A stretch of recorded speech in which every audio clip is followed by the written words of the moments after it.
پیسہ آنے کا ذریعہ میں ان کو اپنے جیب خرچ سے پیسے دیتا تھا. میں نے وہاں سے شروع کیا.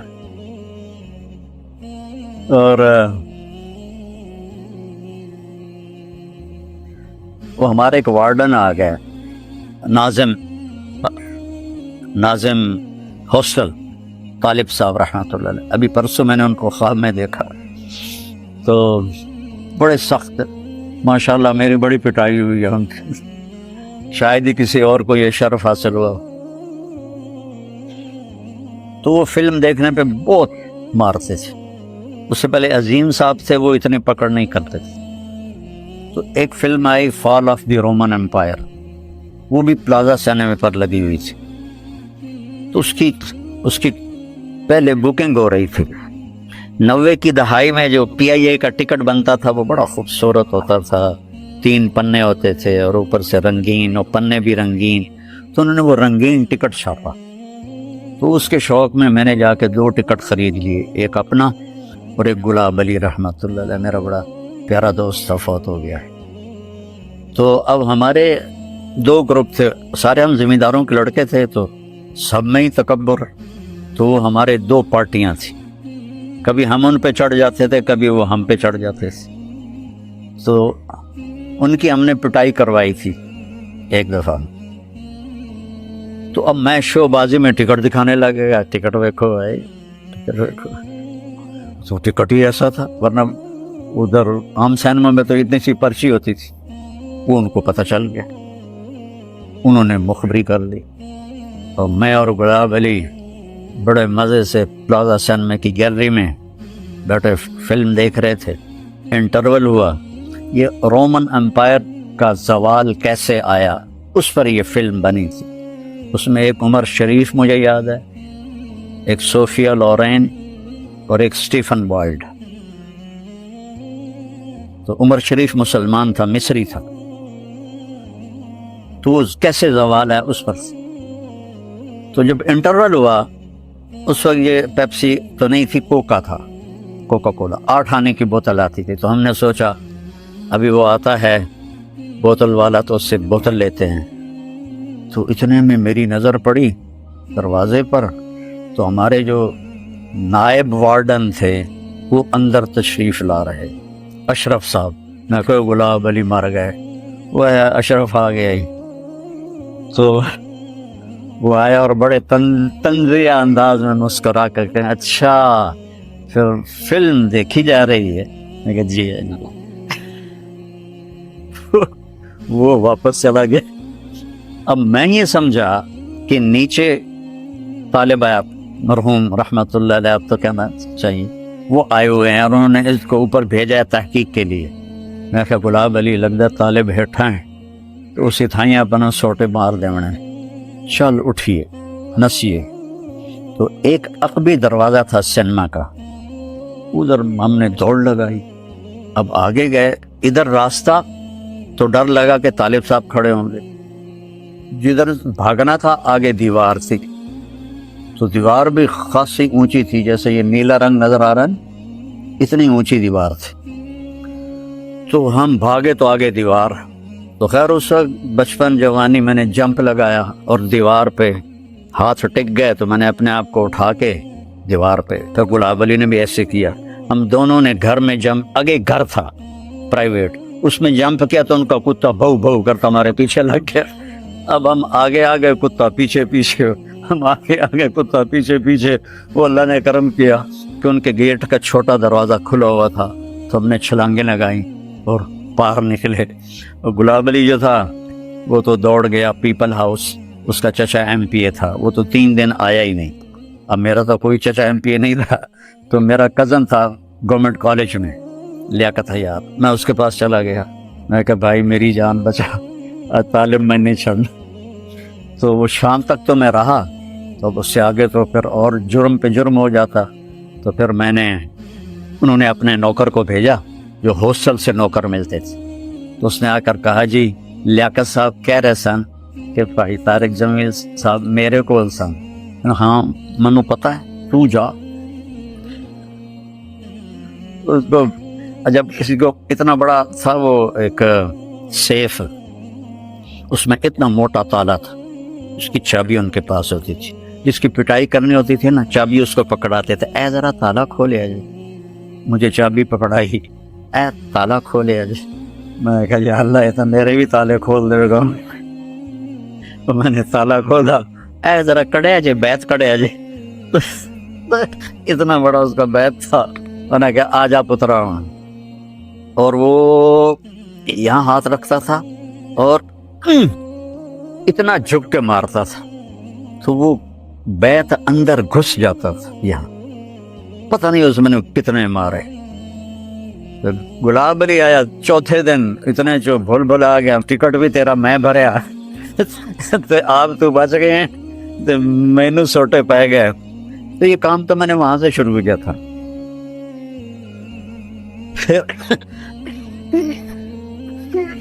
پھر جب اللہ نے مجھے تبلیغ میں لگایا تو میں رائمنڈ میں ان بچوں کی مدد کرتا تھا، بچے کے سب فوت ہو گئے۔ پھر جب اللہ تعالیٰ نے مجھے فراغت دی اور میں گھر کے امور میں زیادہ تو رائمنڈ ہوتا تھا پوری زندگی، تو سب سے پہلا جو میں نے شادی کے لیے پیسہ دیا، یہ 1982-83 کے آس پاس کی بات، تو ہمارا نائی آیا، کہا جی میاں صاحب دھی ٹورنی۔ میں کہا کتنے پیسے چاہیے؟ ہاں جی 5000 اس میرا کم ہو جائے۔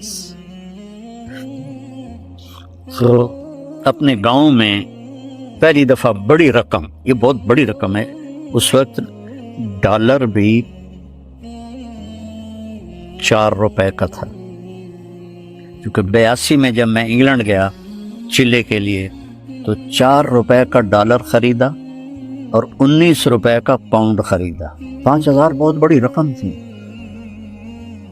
تو اس کے بعد پھر چونکہ میرا ایک نام بنتا گیا تو میں اس طرح لوگوں کو دیتا تھا، جو آ گیا دے دیا، جو آ گیا دے دیا۔ پھر کام بڑھ گیا، میں نے قاری عبدالعزیز صاحب کو اپنا اسسٹنٹ بنا لیا۔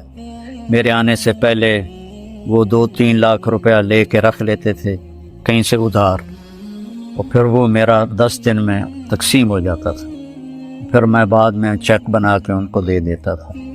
تو یہی بڑھتے بڑھتے بڑھتے بڑھتے، وہ تو اگلی بات تو آپ نے سن ہی لی، تو پھر اللہ تعالیٰ نے یہ شکل بنا دی۔ یہ بھی میرے نبی کا کام، اور بھی دکھ ہیں زمانے میں محبت کے سوا، راحتیں اور بھی ہیں وصل کی راحت کے سوا۔ یہ بھی میرے نبی کا ہی کام۔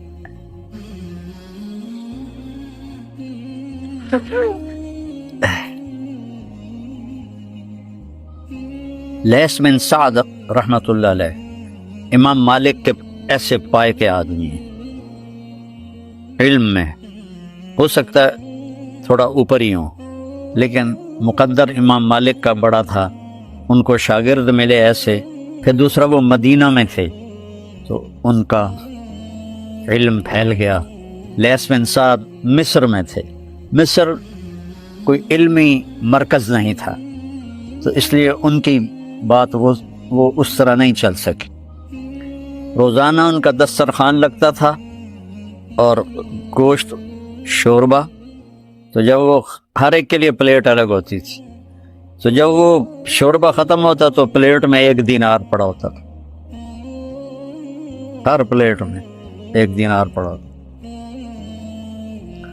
اور جب وہ چلتے تھے اس میں نیل میں، اسکندریہ سے قاہرہ یا قاہرہ سے اسکندریہ، تو ان کے 3 بحری جہاز ہوتے تھے، ایک میں وہ خود علماء شاگرد، دوسرے میں ان کے اہل و عیال بیوی بچے باندیاں، اور تیسرے میں مطبخ غلام کھانا۔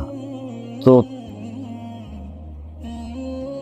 اس پر سمندروں اور دریاؤں میں چلتے ہوئے بھی ان کے فاؤنڈیشن کھانا کھلا رہی ہوتی تھی۔ تو چونکہ آپ بچوں کو مطالعے کا ذوق نہیں، میں غلط کہہ گیا ہوں، آپ صرف درسی کتابیں پڑھتے ہیں، سیرت اور سیر الصحابہ اس کے پڑھنے کا ذوق کوئی نہیں۔ یا پھر اپنے اکابر کی کتابیں پڑھتے ہیں، تو ان میں عبادت عبادت ہے. انسانوں کی ضرورتوں کا خیال کوئی نہیں. ہو سکتا ہے آپ کو اشکال ہو کہ یہ تو طریقہ ہمارے اکابر کا نہیں ہے. تو میں آپ سے یہ عرض کرتا ہوں کہ قدوہ صرف اپنے نبی کو بناؤ، صرف اپنے نبی کو. جائے گا دغا دغا بھی مٹ جائے گا. کی حالت ہے؟ اسی گئے تھے، تسی گئے تھے، او آیا تو میں آیا، who are you, why are you, یہ سب مٹ کے صرف عربی ہوگی اور کچھ نہیں ہوگا. پوری کائنات کی زبان عربی ہوگی.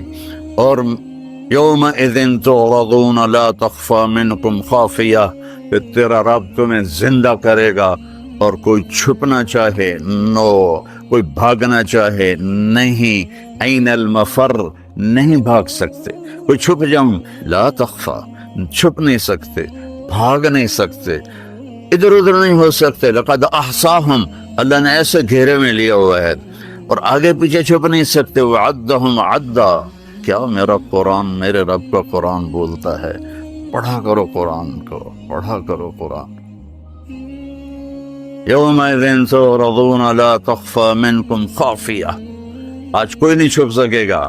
وَإِذَا الصُّحُفُ نُشِرَتْ وَإِذَا السَّمَاءُ كُشِطَتْ وَإِذَا الْجَحِيمُ سُعِّرَتْ وَإِذَا الْجَنَّةُ أُزْلِفَتْ عَلِمَتْ نَفْسٌ مَّا أَحْضَرَتْ إِذَا السَّمَاءُ انفطرت وَإِذَا الْكَوَاكِبُ انتثرت وَإِذَا الْبِحَارُ فُجِّرَتْ وَإِذَا الْقُبُورُ بُعْثِرَتْ عَلِمَتْ نَفْسٌ مَّا قَدَّمَتْ وَأَخَّرَتْ.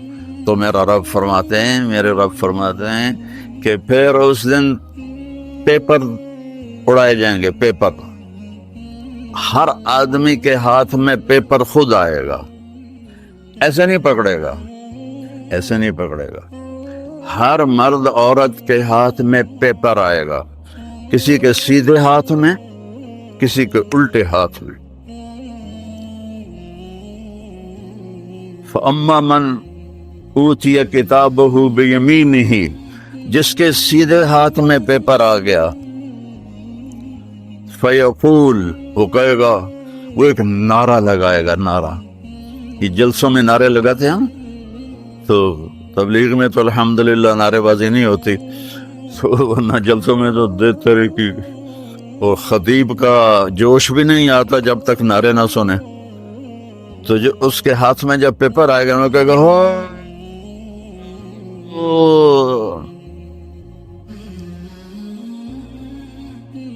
میرے رب نے اس کی اس خوشی کی آواز کو لفظ بنا دیا، لفظ بنا دیا. فَأَمَّا مَنْ أُوتِيَ كِتَابَهُ بِيَمِينِهِ فَيَقُولُ هَاؤُمُ اقْرَءُوا كِتَابِيَهْ. یہاں آ کر وہ اپنے نعرے کو ختم کرے گا اس لفظ پر. پہلے نعرہ لگائے گا، پھر کہے گا میرا پیپر پڑھو، میرا پیپر پڑھو. پہلے نعرہ لگائے گا، پھر کہے گا میرا پیپر پڑھو. میں کامیاب ہو گیا، دوزخ سے بچ گیا، جنت کا مالک اللہ نے بنا دیا. تو وہ کہیں گے تو کیسے کامیاب ہوا؟ ہم بھی تو لوساکا میں تیرے ساتھ رہتے تھے، تو کیسے کامیاب ہوا؟ تو وہ کہے گا انی ظننت انی ملاق حسابیہ، مجھے پتا تھا میرا پیپر ہو رہا ہے اور میں نے اپنے پیپر کو حل کرنا ہے، نقل نہیں لگ سکتی، اپنے ہی کیا ہوا دکھائی دے گا. میں تیاری کرتا رہا تو آج اللہ نے مجھے کامیاب کر دیا. تو اوپر سے میرے اللہ کی آواز آئے گی، فَهُوَ فِي عِيشَةٍ رَاضِيَةٍ فِي جَنَّةٍ عَالِيَةٍ قُطُوفُهَا دَانِيَةٌ كُلُوا وَاشْرَبُوا هَنِيئًا بِمَا أَسْلَفْتُمْ فِي الْأَيَّامِ الْخَالِيَةِ.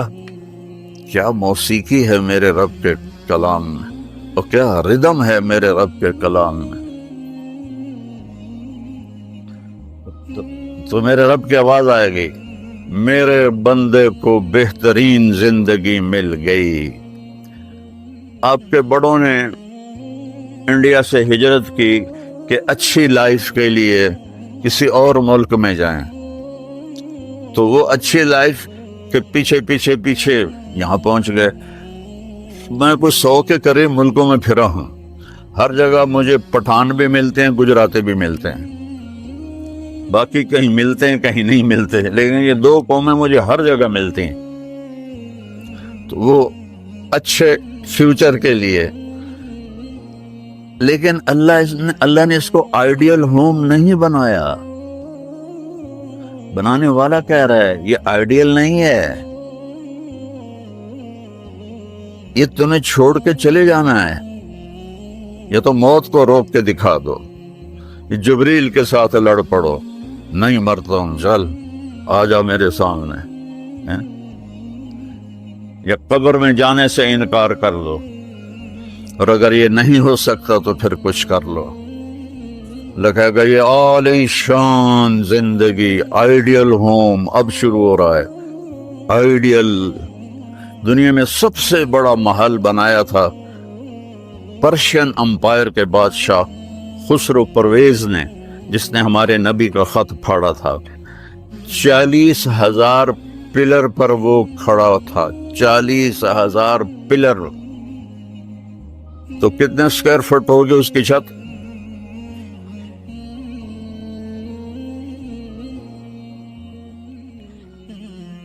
اور سارے پلرز پر اینٹیں نہیں تھی، سیمنٹ نہیں تھا، ہیرے موتی جواہرات. اور اس کا جیسے یہ گنبد ہے، اس کے گنبد کے اندر 1,000 فانوس لٹکے ہوئے تھے. 1,000. اور ایک رات میں ان فانوسوں میں 9 من تیل جل جاتا تھا.